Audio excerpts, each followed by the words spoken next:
First of all, I measured the dates. I buy whole dates, not sweetened, not chopped. I like to chop them myself. I will chop them before I start. The workshop. Yes. The time has come. I see we have no date squares lying around anywhere. They're all in here. The fridge is bare. They're all in here. That's a good place for them to be. Now, with all the ingredients sitting here and measured out, the first thing I have to do is prepare the dates, these whole dates, which you'll notice are quite firm. So they all need to be carefully chopped, and I just take them one at a time on the board and chop them into fairly small pieces. Good sharp knife is very valuable at all times. So the dates look sort of like that. That size is what I like to cut them, and fairly even so that they all get nice and soft and squishy at the same rate. Occasionally you find a stone in them, so make sure that doesn't go into your mixture. You don't want broken teeth as an end result. Now I have all my evenly cut dates in the saucepan. I'm taking them over to the cooker. I have just brought the kettle to the boil. I'm going to measure out a cup and a half of nice boiling water, or very good hot water, freshly boiled. The recipe actually calls for added sugar to the dates at this point, a small amount. We find it makes them rather sweet, and Joe finds they're too sweet, so I'm going to boil the dates with no sugar added. That's just a matter of personal taste. You want to keep an eye on them. The cooker is on a medium heat, and especially if you were to add extra sugar, you need to just stir every so often until the sugar is fully melted, so it doesn't burn on the bottom of the pan. I'm just making sure the dates are as well immersed in the water as possible, and I will come and give them a stir every so often and keep a close eye on them so they're not bubbling too fast and the water's not boiling dry. I'm making the crumble top now, and to start with I have cut the butter into the big bowl. That's my measured flour going in with the butter. And to start with, I have a pastry blender here, or a nice handy gadget for cutting this through, and you can use 2 knives, you can use your fingers. In the meantime, I can hear my dates gently bubbling, so I'm going to just pause there and have a check at the dates, and you can see they're just gently bubbling. So I'm going to turn the temperature down a degree. I'm going to give them a stir and let them do their thing for another little while. Back to my mixture. So I work away at this till it all resembles crumbs, small crumbs. I'm going to add a little bit of salt to that. I need my other salt cellar because I want to be able to sprinkle it around just very gently. I haven't even used a full teaspoon at all, just a touch. Stir that in. The last thing to do for this mixture is to add my oats, and the oats just go in all at one time like that, and with nice clean hands just get mixed through. I have my crumbly mixture ready. Date squares have a crumble base, and the nice crumbly top. So I like to divide into 2 containers the mixture I have here, so that I know that each layer is equal. That's just a thing I like to do. A spoon here, spoon here. I know some of my family would say I'm extra fussy. There's my 2 portions.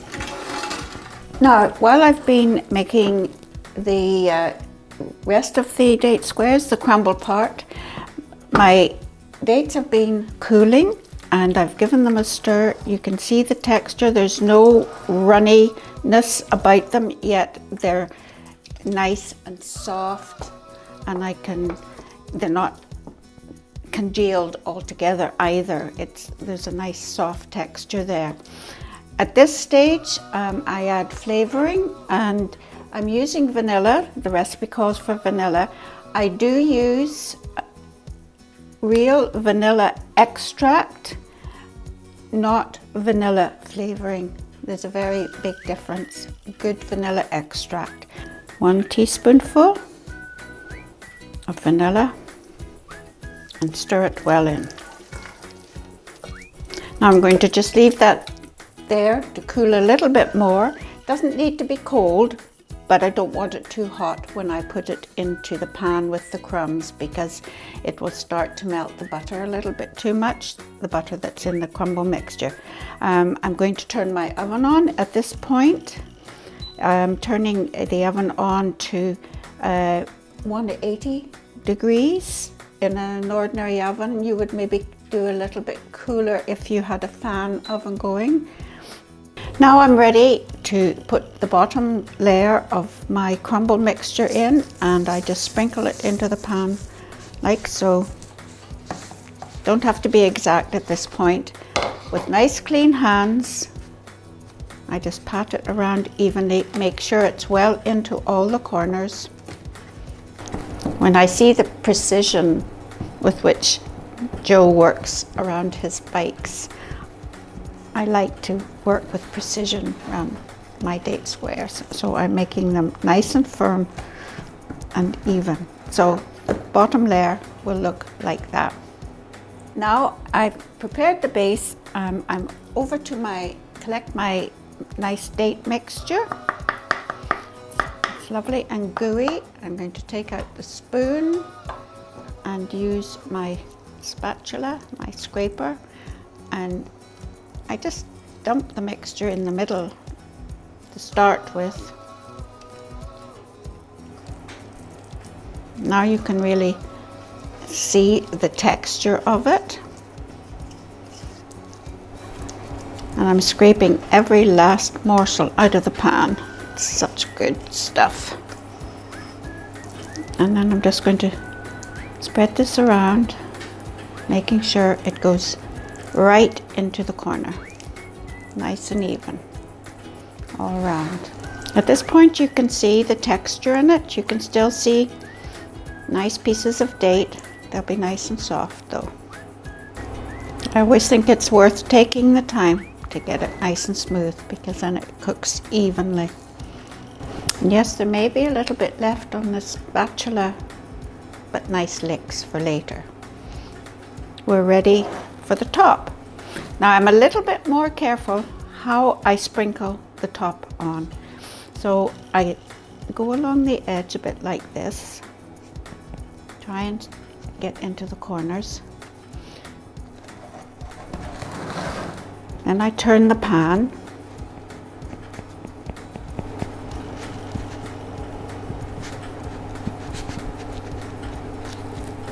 Give it a little shake.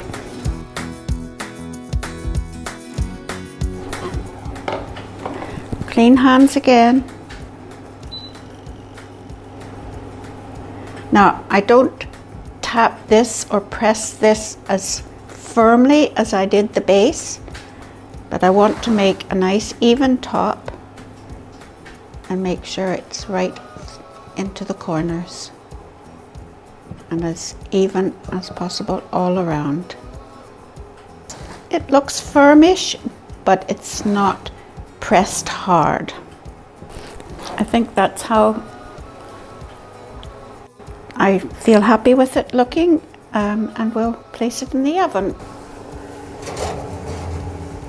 Cooking time is about half an hour. All ovens can vary considerably, and if you are using a fan oven, as I say, you might need a lower temperature, or you may need to watch more carefully. You want them to be looking brownish on the top, but not very brown. You don't want a hard crust at all. Now my oven timer has just gone off, so I'm having a look at my date squares. Pull out the door gently, and I see straight away that they're well done. They're nicely done, not overly done. They're just gently brown around the edges and evenly colored on the top. So I'm going to bring them out and place them on the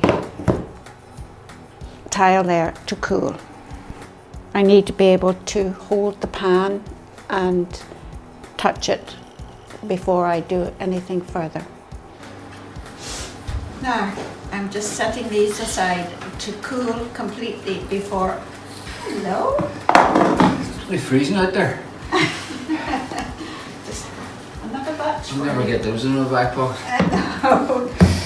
They would warm you up right now because they're just out of the oven. It's cold. For you. That's too bad. Ooh, it is cold. I've got my baked date squares. I've let them cool, and in fact they've been in the fridge overnight. So the first thing I have to do before I turn them out, I want to ease the edges away from the sides of the pan. As I say, this is a non-stick pan, but even so with the dates, I find that they're very crumbly and they do tend to stick. So I have a bendy spatula, and this will bend down and almost turn around the corner at the bottom. Because it's non-stick, any implements should be plastic, and I have also loosened them a little bit with my plastic knife like this before I try to put in the bendy spatula.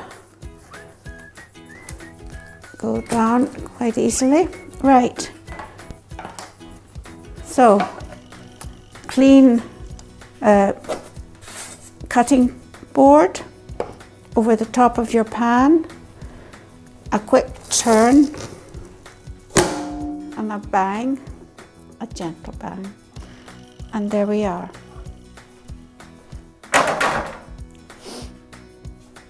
I do like precision, so I do measure, even just to get quarters. A lot of people would just do it by eye, but this is my way. And a good sharp knife.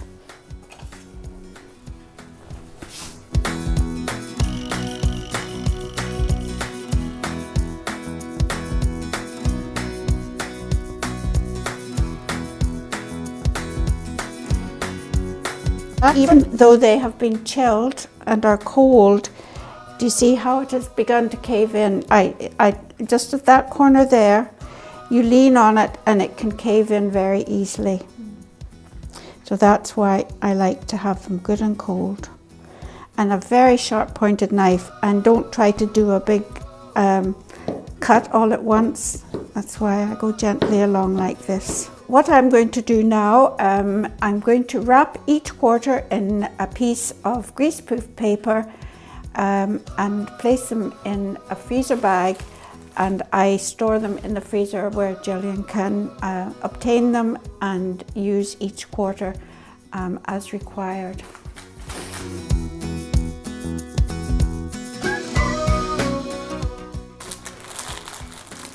And closed. And in my freezer, they won't be in there too long. Enjoy!